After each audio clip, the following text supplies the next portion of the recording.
I'm sharing with you today a project that is such a great thing to work on if you get to spend your entire New Year's Day crafting.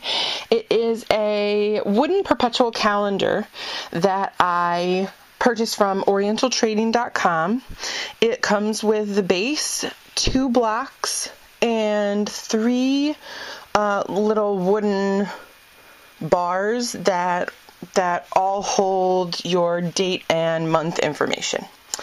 So today I decided to pull out a tool that I haven't used in a really long time, to be perfectly honest, just because I've been pretty in love with the Cameo and I haven't really had a need to use it, but I was missing it. And so I pulled out my Slice, and when the Slice Elite came out, which is the one that I have, I was pretty much in love with it. I mean, it really does work the way they say it does.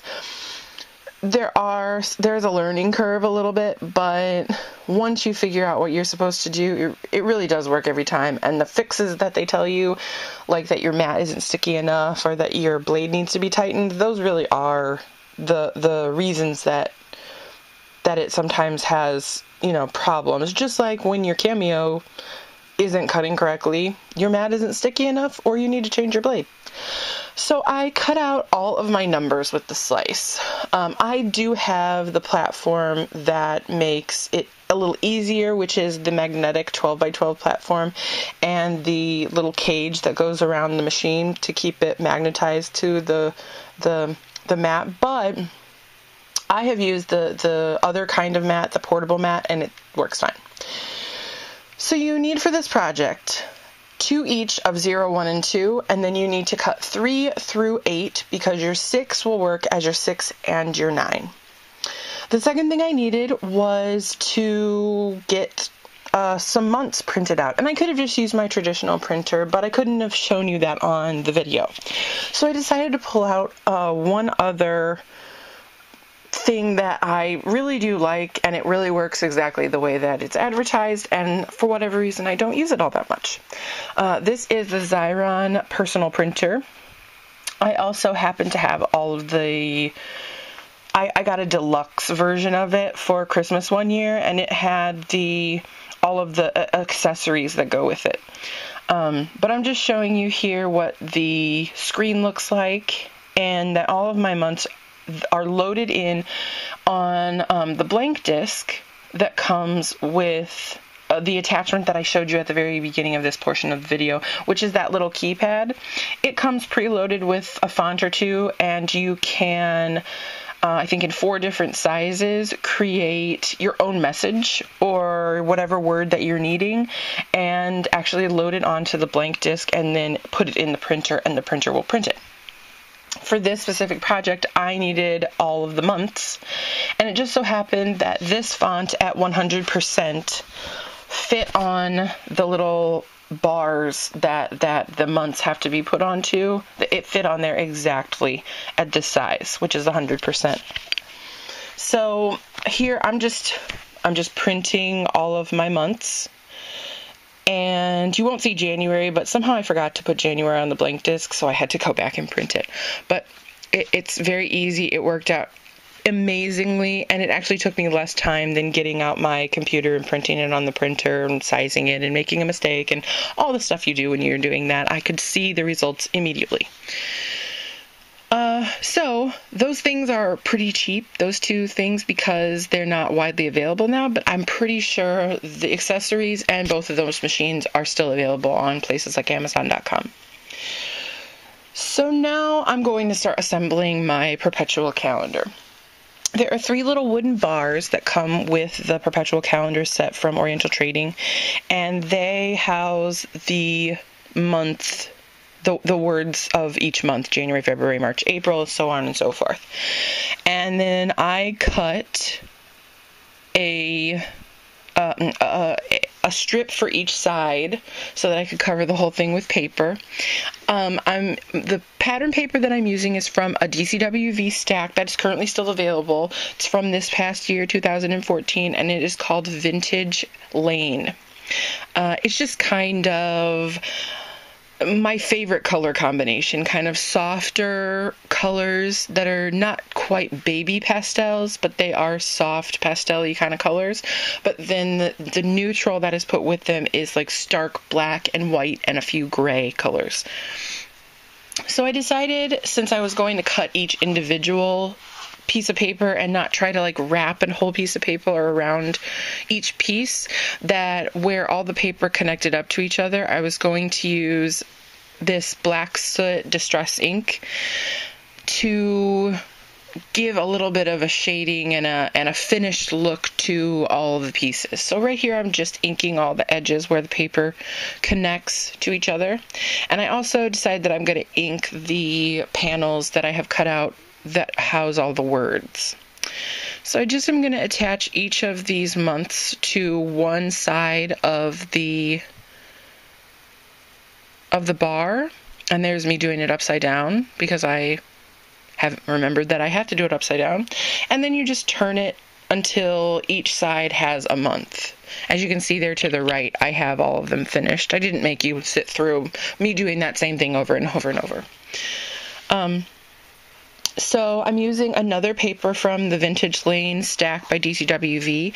It is a map paper, and both of those pieces of paper, the one that I'm currently sizing to the base and the one that I had already cut, the one that I had already cut kind of looks like a floral print, but actually it's from that same matte paper.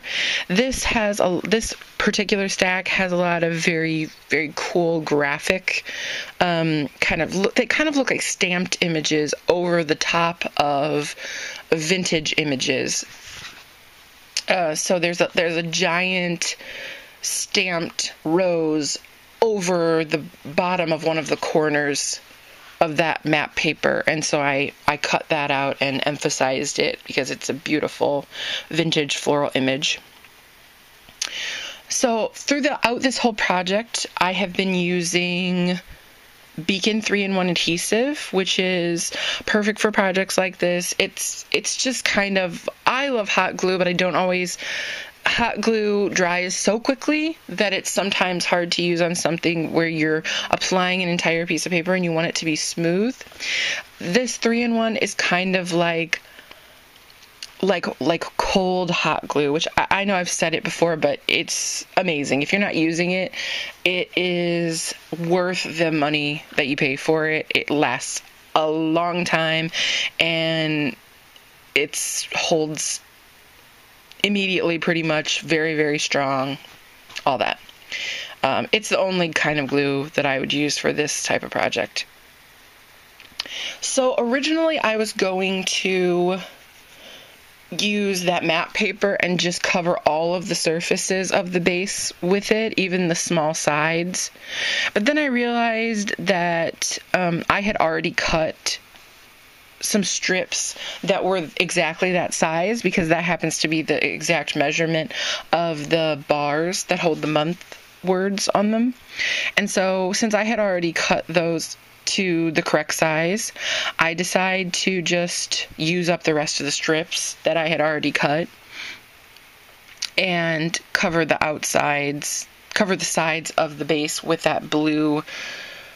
You can't see it so clearly, but that blue paper has sort of a grungy sort of grid look on it, and it's very pretty.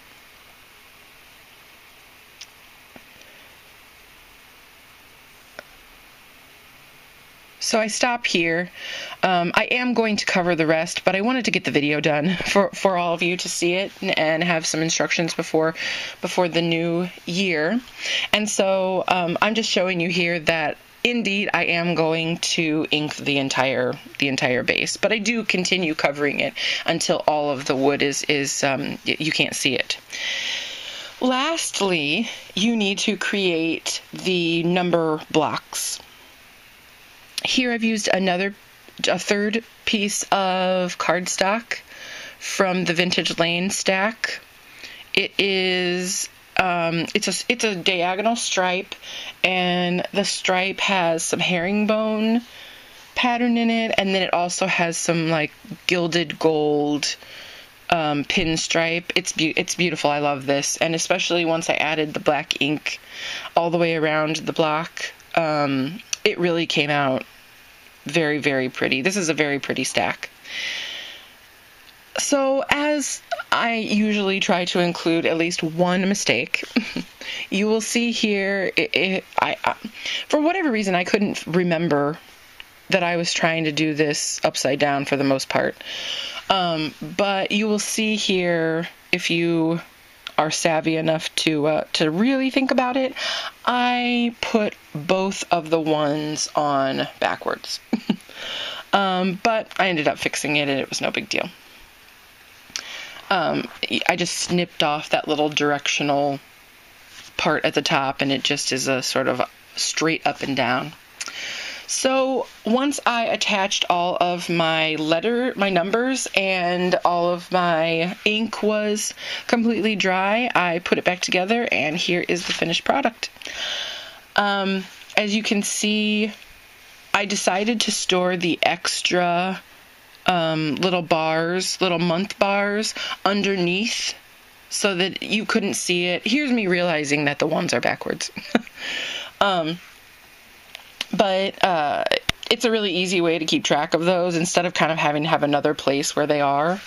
And you just flip the numbers around, and when the new month comes, you just flip the new month so it faces out. And it's pretty cool. You can use it forever and ever. There's no dates on it. It's awesome. Thanks for spending this time with me, and you have a happy new year. I hope you come back and see my videos next time. Bye-bye.